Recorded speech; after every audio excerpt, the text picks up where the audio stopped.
오늘은 어린이 주일입니다. 또 지난 금요일은 5월 5일 어린이날이었습니다. 유년 시절 어린이날에 대한 기억은 제가 어린 시절에 어린이날 그러면은 어떤 기억이 있느냐면 일단은 기본적으로 짜장면을 먹는 날이었습니다. 뭐 놀이동산에 간 기억도 있고 또 새 옷을 선물로 받은 기억도 있고 뭐 여러 가지 기억이 있습니다만은 그래도 가장 기억에 남는 것은 짜장면을 먹는 그런 기억이었습니다. 그래서 이 말씀을 준비하다가 어린이날 그러니까 급 짜장면이 좀 땡기기도 했습니다. 그래도 저는 다행스럽게도 그저께 어린이날 지인들과 만나서 짜장면을 먹었습니다. 어린 시절을 생각을 하면서 그런 기억이 있습니다. 여전히 한국 사람들은 제일 좋아하는 음식이 뭐냐 이런 앙케이트 조사를 하게 되면 1위에 짜장면이 올라올 때가 가장 많습니다. 그만큼 우리 한국 사람들에게는 흔히 얘기하는 소울푸드라고 합니다. 한국 사람들이 가장 좋아하고 또 즐겨 먹는, 또 지금의 어른들은 어린 시절에 그 짜장면에 대한 추억들이 누구에게나 있습니다. 유머를 좀 하나 먼저 시작해 보겠습니다. 성격도 예민하고 입맛도 까다로운 사람이 짜장면 먹으러 중국집을 가게 되었습니다. 종업원에게 이렇게 주문을 합니다. 여기 짜장면 하나 주시는데요. 면은 0.3cm 두께로 해주시고요. 또 춘장은 너무 달지 않도록 그렇게 해주세요. 고기는 살코기로만 해주시고요. 야채는 농약이 전혀 들어가지 않은 유기농으로 좀 부탁을 합니다. 그리고 면은 정확하게 5분만 삶아주세요. 눈을 깜빡이면서 주문을 받던 종업원이 주방을 향해서 큰 소리로 외쳤습니다. 홀에 짜장 하나요? 이 종업원이 잘못 들었나요? 정확하게 들었습니다. 그리고 짜장면 한 그릇을 주문을 넣었습니다. 물론 주문할 때 자세한 요구 사항들이 있었지만 어쨌든 짬뽕이라고 안 들었잖아요. 짬뽕, 그죠? 짬뽕이라고 듣지 않고 정확하게 짜장면으로 들었습니다. 그래서 짜장면 한 그릇 홀에 있어요 하고 외쳤다는 거 아닙니까? 사람이 살면서 제대로 듣는 것이 대단히 중요합니다. 그러니까 우리가 착각하는 게 하나 있어요. 내가 말을 하면 상대방이 내가 하는 말을 다 알아들을 거라고 생각을 합니다. 사실 그렇지 않습니다. 강아지를 키워보니까 살다 보니까 이 강아지도 사실은 말을 알아듣고 있습니다. 그러니까 뭐라고 이제 말 안 하고 눈치만 뭐 보여도 뻔히 알아요. 뭔 말을 하고 있는지를 알더라고요. 사람도 똑같습니다. 앞에 있는 사람이 말을 하고 내가 귀가 있어서 듣는 것이 정확한 것 같지만 사실은 거의 부정확할 때가 훨씬 더 많습니다. 잘 듣지 못합니다.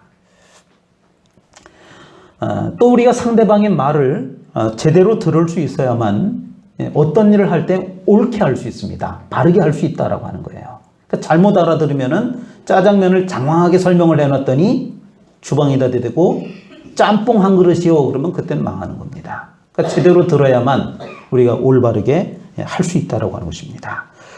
이 내 뜻을 상대방에게 정확하게 전달하기가 상당히 어렵습니다. 왜냐하면 같은 말을 해도 사실은 서로 다르게 들으려고 하기 때문에 그렇다라고 하는 것입니다. 자기 유리한 대로 듣고 또 내 입장에서 말을 듣는 겁니다. 조금 더 설명을 해볼까요? 말을 할 때 이런 뜻으로 말을 했는데 어떤 사람은 그 말을 이런 뜻으로 제대로 듣는 사람이 있는 반면에 또 어떤 사람은 이런 뜻으로 얘기했는데 저런 뜻으로 듣는 사람이 있다라고 하는 겁니다. 말한 사람은 이런 뜻으로 말했는데 그대로 듣는 사람도 있고 저런 뜻으로 듣는 사람도 있다. 또 어떤 경우에는 이게 더 곤란한 경우예요. 이런 뜻으로 이야기를 했는데 그 두 사람 다 저런 뜻으로 알아듣는 거예요. 한 사람도 이런 뜻으로 알아듣지 않습니다. 참 어렵습니다. 또 다른 어떤 사람은 들었는데 잘 듣지를 못했습니다. 이 사람이 잘 못 들은 거예요. 그러니까 듣기는 들었는데 뭐라 그랬지? 잘 못 듣는 거예요. 그러면 저런 뜻으로 들은 사람이 이 말은 저런 뜻이야 라고 이야기를 설득력 있게 해주면 아, 그렇구나. 그러면서 말한 사람은 이런 뜻으로 말했는데 그 잘 못 들은 사람은 설명을 듣고는 아, 맞아. 저런 뜻으로 이야기한 게 맞아. 이렇게 판단을 한다는 것입니다. 똑같은 말을 서로 다르게 듣는 겁니다. 말은 정확하게 하는 것도 중요하지만 사실은 정확하게 들어야 합니다. 신앙생활이란 뭐냐? 어떤 사람이 이제 신앙생활에 대해서 얘기를 할 때 이 다른 게 아닙니다. 신앙생활이라고 하는 것은요, 말을 듣는 행위가 신앙생활입니다. 말을 듣는 거예요. 그 말은 누가 하느냐? 하나님이 하십니다. 하나님은 자기 자신이 말씀이라고 그렇게 선언을 하십니다. 요한복음 1장 1절에 보니까 태초에 말씀이 계시니라. 이 말씀이 하나님과 함께 계셨으니 이 말씀은 곧 하나님이시라.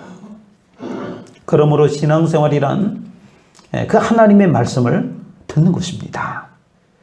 그런데 우리에게 들려지는 이 말씀은 두 종류라고 설명을 합니다. 헬라어로는 로고스, 또 하나는 레마 이렇게 표현을 합니다. 로고스와 레마 두 말씀입니다. 로고스라고 하는 것은 일반적인 말씀을 이야기합니다. 우리가 읽고 있는 성경이 로고스입니다. 또 지금 이 시간 설교를 듣고 있는 이 말씀이 로고스라고 하는 말씀입니다. 반면에 레마라고 하는 것은 나에게 특별하게 다가오는 말씀을 의미합니다. 특별히 다가오는 겁니다. 평소에는 평범하게 읽던 말씀이 평소하고는 다르게 우리가 일반적 표현으로 이야기하면 큰 감동, 그죠? 큰 감동으로 오는 것입니다. 이걸 우리가 은혜라고 이야기합니다. 또 늘상 듣고 있는 설교 말씀인데 지금도 지난주와 또 한 달 전과 1년 전과 다름없이 하나님의 말씀을 듣고 있는데 이상하게 오늘은 유난히 그 말씀이 뇌리에서 떠나지 않습니다. 그리고 집에 돌아갔는데도 그 말씀이 나를 계속 움직이게 하고 또 그 말씀이 나에게 감흥이 되고 있는 그런 말씀이 있습니다. 이러한 현상을 우리가 레마라고 이야기를 합니다. 레마는 하나님께서 내게 말씀하시는 것이고 내가 그 말씀을 듣게 되는 것입니다. 이러한 현상이 바로 하나님의 음성을 들었다. 우리가 그렇게 표현을 하는 것입니다. 하나님께서 말씀하시면 우리가 들어야 합니다. 하나님은 저와 여러분에게 말씀하십니다. 그리고 우리는 그 말씀을 듣습니다. 이걸 뭐라 그러느냐? 콜링이라고 그럽니다. 콜링. 우리가 다른 말로는 우리말로는 이거 소명의식이라고 그럽니다. 소명. 하나님께서 말씀하시고 우리가 듣게 될 때 우리가 소명의식을 갖게 되는 것입니다. 소명이라고 하는 것이 하나님께서 부르셨다라고 하는 것입니다. 그렇다면 하나님께서 왜 우리에게 말씀을 하시는 걸까요? 다른 뜻에 있지 않습니다.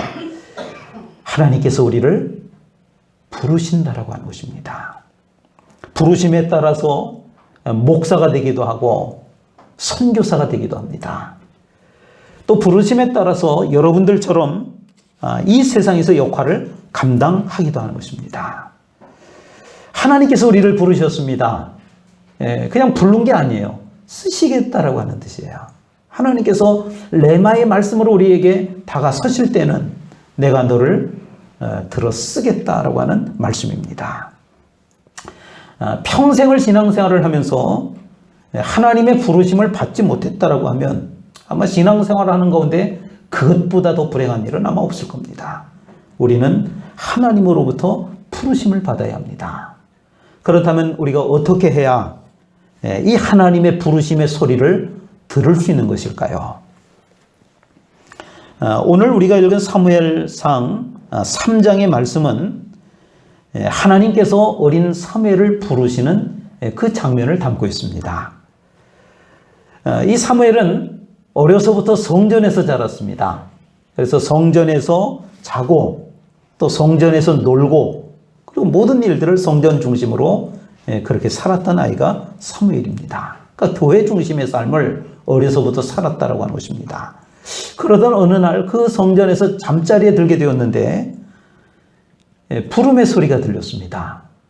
사무엘아, 사무엘아. 그 소리를 듣고 사무엘이 엘리 제사장에게로 달려갑니다. 그런데 엘리 제사장이 내가 너를 부르지 않았다라고 하는 겁니다. 그래서 사무엘이 고개를 갸우뚱거리면서 다시 잠을 청하려고 하는데 또다시 부름의 소리가 들립니다. 사무엘아, 사무엘아. 사무엘은 또다시 엘리 제사장에게 달려갔습니다. 이번에도 엘리 제사장은 부르지 않았다는 겁니다. 내가 널 부르지 않았다. 그러니까 자기도 자고 있는데 쫓아와서 깨우니까 좀 귀찮기도 하고 난 너 부른 적 없어. 가서 자. 사무엘이 그때까지도 몰랐습니다. 엘리 제사장도 역시 몰랐습니다. 사무엘상 3장 7절 말씀에 보니까 사무엘이 아직 여호와를 알지 못하고 여호와의 말씀도 아직 그에게 나타나지 아니한 때라. 그리고 나서 또다시 하나님께서 부르십니다. 사무엘은 여전히 알지 못했습니다. 그런데 엘리 제사장은 세 번째로 사무엘이 달려오는 것을 보고 그때서야 이 아이를 하나님께서 부르시는구나 직감을 한 것입니다. 그리고 이 사실을 사무엘에게 알려줍니다. 오늘 우리가 읽었던 말씀 가운데 9절과 10절의 말씀입니다. 같이 한번 읽어보겠습니다. 사무엘상 3장 9절부터 10절까지 같이 읽겠습니다. 시작. 내가 사무엘에게 이르되 가서 누워라. 그가 너를 부르시거든 내가 말하기를 여호와여 말씀하옵소서. 주의 종이 그리하였다. 이에 사무엘이 가서 자기 처소에 누우니라. 여호와께서 임하여 서서 전과 같이 사무엘아 사무엘아 부르시니라. 사무엘이 이르되 말씀하옵소서. 주의 종이 듣겠나이다 하니. 아멘. 하나님께서 사무엘을 또다시 부르셨습니다. 사무엘아, 사무엘아. 그러자 사무엘은 우리가 방금 읽었던 그 말씀과 같이 엘리 제사장이 알려준 대로 대답을 합니다. 사무엘이 이르되 말씀하옵소서. 주의 종이 듣겠나이다. 사무엘은 비로소 하나님의 음성을 듣습니다. 그 음성은 사무엘을 부르시는 음성입니다. 콜링, 소명이라고 하는 것입니다. 사무엘은 소명을 받고 나서 이스라엘의 위대한 인물로 세워지게 된 것입니다. 성도 여러분, 신앙생활을 멋지게 할 수 있는 비결이 뭘까요? 이 세상에서 맡겨진 일을 우리가 잘 감당할 수 있는 비결이 뭘까요? 컬링, 소명을 받는 것입니다. 우리는 처해 있는 환경에서 나름대로 무엇인가를 하며 열심히 나름대로 살아가고 있습니다. 그러니까 세상에서 우리가 맡겨진 일들을 또 주어진 환경 속에서 살아가는데, 그런데 이 사는 모습을 들여다보게 되면 두 가지 형태의 모습으로 나타나고 있다고 하는 것을 우리가 보게 됩니다. 그 일을 만족하면서 하는 사람이 있는 반면에 또 어떤 사람은 매사에 불평으로 지금의 자신의 환경을 탓하는 사람이 있습니다. 그 주어진 환경 속에서 부르신 뜻을 이해하지 못하기 때문에 그렇습니다. 하나님은 모든 사람을 대통령으로 부를 수 없습니다. 또 모든 사람을 목사로 부를 수 없습니다. 모든 사람을 회사의 경영자로 부를 수 없습니다. 우리 몸에 있어서도 눈, 코, 입이 중요하다라고 해서 모든 신체를 눈과 코와 입만으로 만들 수는 없습니다. 어떤 사람은 발가락이 되어야 되고 어떤 사람은 코털이 되어야 합니다. 눈은 우리가 눈이라고 하는 것은 굉장히 중요한 역할을 맡았다라고 하는 뜻입니다. 눈은 그 부르신 뜻을 깨닫고 바로 보아야 합니다. 또 미래도 볼 수 있어야 합니다. 그런데 엉뚱한 것을 보다가, 그러니까 바로 보고 미래를 봐야 되는데, 저 앞날을 봐야 되는데, 근데 엉뚱한 걸 보다가 몸의 균형을 잃고 넘어지기도 한다라고 하는 것입니다. 그러면 그 눈은 그 본연의 역할을 못한 겁니다. 입도 중요합니다. 그 입도 부르신 그 뜻을 깨달아야 합니다. 그래서 몸을 위해서 좋은 것만 먹어야 되고요. 또 다른 사람들에게 유익한 말만을 해야 하는 그런 사명이 우리 입에 있습니다. 그런데 잘못된 것만 먹고 또 하지 말아야 할 말만 해서 자신의 몸을 상하게 하고 또 그 어떤 사람에게 나쁜 영향을 주기도 합니다. 그렇다면 그 입은 본연의 역할을 하지 못한 겁니다. 반면에 중요한 것 같지는 않지만 비록 소소한 역할인 것 같지만 자신의 사명을 깨닫고 그리고 그 본연의 역할에 충실하게 되면 자신의 몸에 큰 유익을 주는 것입니다. 우리 발가락 가운데 엄지발가락은 사람의 몸의 균형을 잡아주는 그런 역할을 한다고 합니다. 엄지발가락이 사람이 서 있는데 굉장히 지침대가 된다라고 하는 것입니다. 보이지 않는 곳에서 아무도 모르게 역할을 하고 있지만 우리는 그 엄지발가락이라고 하는 것 때문에 균형을 잡고 서 있을 때 편안하게 설 수 있다라고 하는 것입니다. 코털, 삐쭉 나오면 나의 이미지에 치명적입니다. 그죠? 코털 나온 사람들 보면 흉하잖아요. 이게 추접스럽습니다. 이미지에 아주 치명적, 안 좋은 그 이미지를 줍니다. 감기 기운이 있어서 콧물이 조금이라도 나오게 되면 이 코털은 콧물과 뒤엉켜가지고 이렇게 이제 들춰봤을 때 그 안에가 참 추접스럽게 보입니다. 그렇게 보이는 경우들이 왕왕 있습니다. 이 코털 이거 영 못 쓰겠는데. 그래서 만약에 이 코털을 싹 제거를 해버리면 어떻게 되는 걸까요? 특히 요즘 같은 경우 숨을 쉴 때마다 미세먼지 이런 것들이 나쁜 불순물들이 우리 몸 안으로 여과 없이 들어가게 되는 겁니다. 이처럼 불필요한 것 같지만 하나님은 꼭 필요하기 때문에 우리 한 사람 한 사람을 만드신 줄로 깨달으시기를 바랍니다. 그리고 우리에게 각각의 필요한 사명을 주신 것입니다. 여러분들의 가정 안에는 여러분이 꼭 필요하기 때문에 하나님께서 나를 우리 가정 가운데 보내신 것입니다. 남의 가정은 굉장히 행복해 보이는데 우리 가정만 불행한 것처럼 느껴집니다. 여러분, 그래서 나를 보낸 겁니다. 나의 역할을 통해서 우리 가정을 행복하게 하시겠다라고 하는 하나님의 깊은 뜻이 있는 것입니다. 내가 그 역할을 못하고 있기 때문에 지금 현재 우리의 가정이 불행한 것입니다. 우리 교회 안에 내가 꼭 필요하기 때문에 여러분들이 꼭 필요하기 때문에 하나님께서 나를 여러분들을 우리 교회 가운데 보내신 것입니다. 저는 말씀을 전하는 역할로 또 여러분들은 각자에게 주신 사명으로 하나님께서 우리를 부르신 것입니다. 우리가 그 역할을 감당하게 될 때 하나님께서 기뻐하시는 교회로 든든하게 서게 될 줄로 믿으시길 바랍니다.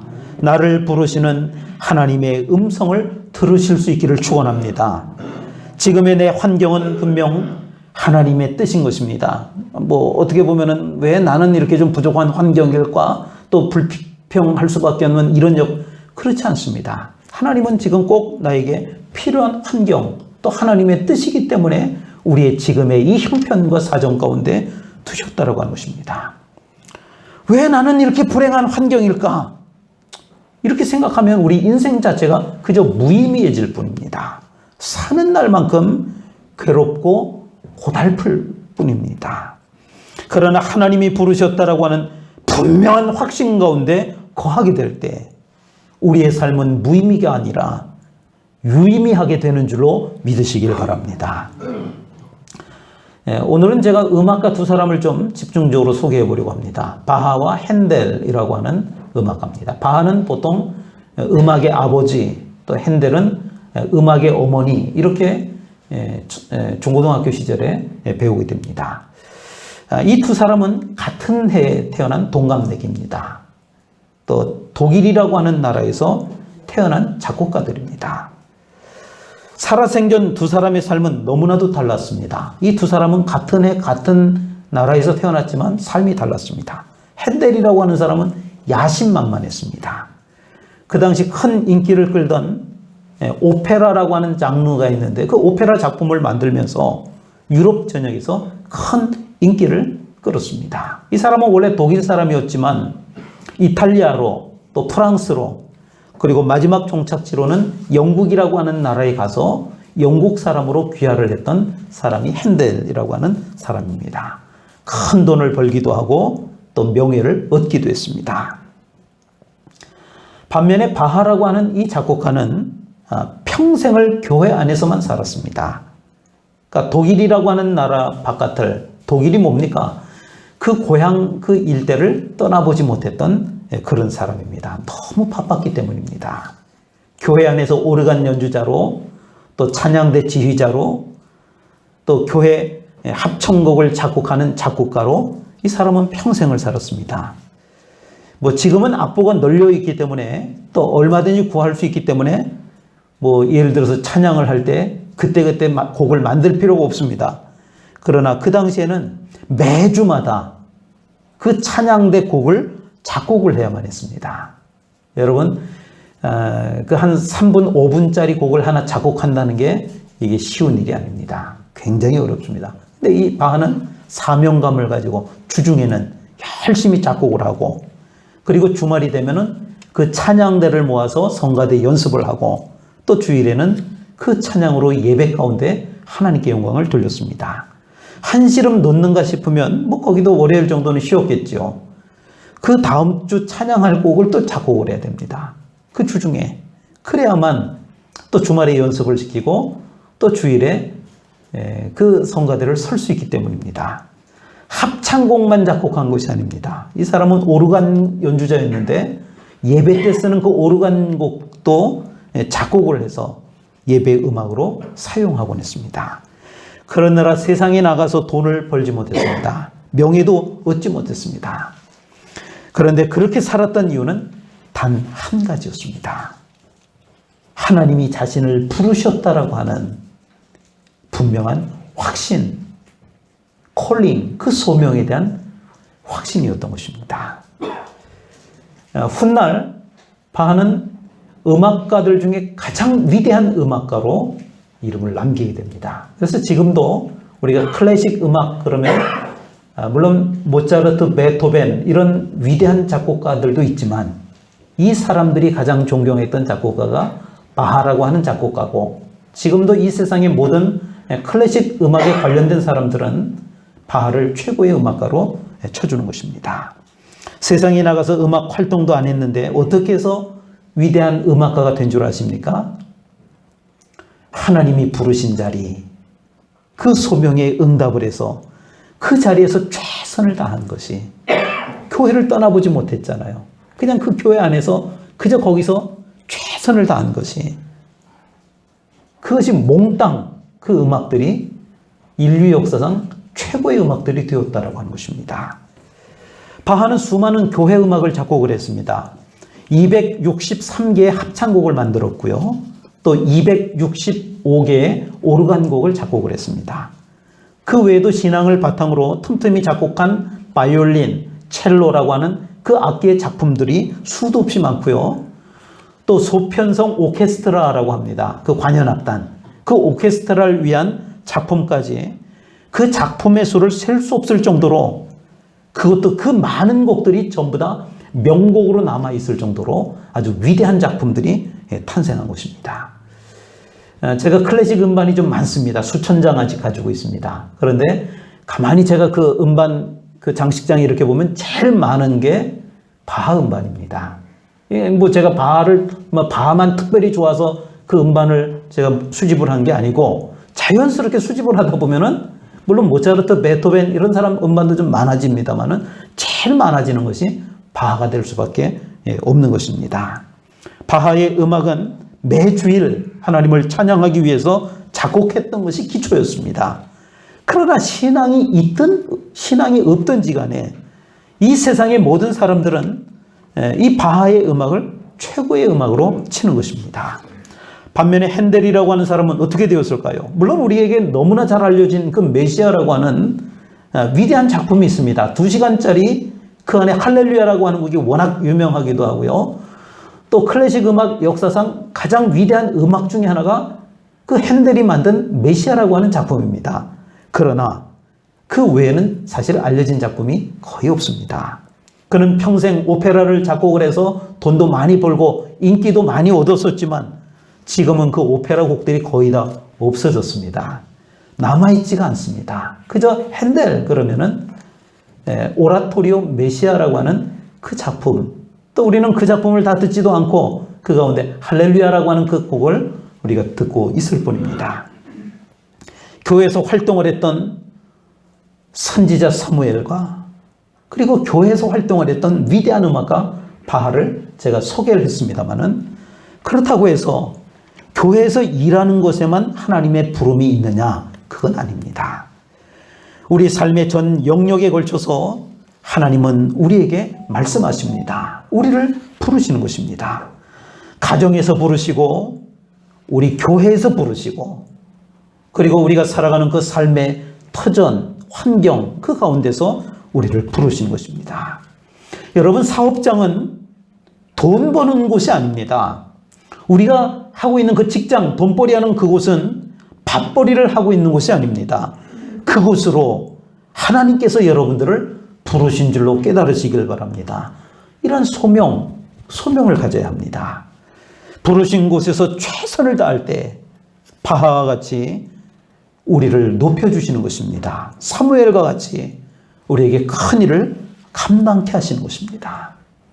하나님은 모든 성도들에게 소명을 주셨음에도 불구하고 오늘날에 많은 성도들이 소명의식 없이 그렇게 살아갑니다. 그 이유가 어디에 있는 걸까요? 하나님의 음성을 듣지 못하기 때문에 그렇습니다. 하나님의 음성을 그저 그냥 똑같은 말씀을 읽고 또 습관적으로 와서 하나님 앞에 예배드리면서 설교 말씀을 듣고 그냥 로고스 말씀으로만 소화를 할 뿐입니다. 그러나 하나님의 말씀이 또 이 시간 성령께서 강력하게 역사해 주셔서 우리 마음 가운데 찔림 있게 하시고 또 그 말씀이 강력하게 역사하셔서 하나님의 음성으로 들려주시기를 주의 이름으로 축원을 드립니다.